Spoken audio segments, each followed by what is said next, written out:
When you set a boundary and you enforce that boundary, people are going to leave. Let's stop playing the game that people don't leave. People leave. People leave and stay for different reasons, and one of them is boundaries. They don't like your boundaries. You understand? They feel that they should have access and be able to tell you to do whatever they ask you to do, and you need to do it, and like you have no choice. That does not work, even if that person has a title of mom, dad, sister, brother, wife, husband. It doesn't matter. Do you understand? You have to understand why you are here and what you came to do. Because it wasn't until I understood my mission and my calling that I stopped saying yes to everything. It wasn't beneficial for me.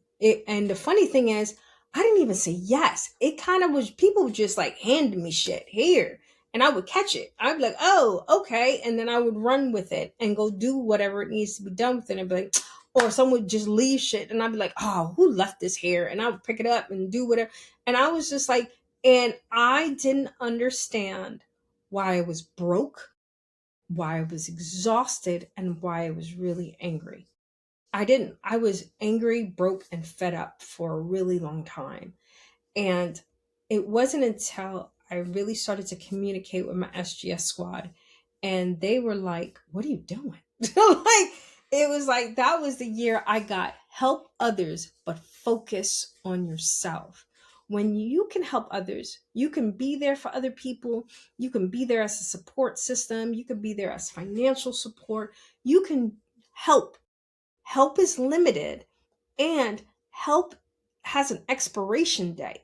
I didn't know that help had an expiration date. So I was helping people for decades and not getting anything reciprocated back. Or worse, I would get like little trickle reciprocation, and they would act like it was such a big deal. It was such a big deal, and it was something very small. And it was my fault too, because I made it a big deal, because that's just how I was. Not like that anymore. But yeah, so you have to understand, if you can't afford something, the answer is no. Or if that's not a good investment right now, an investment that I can afford to give, the answer is no.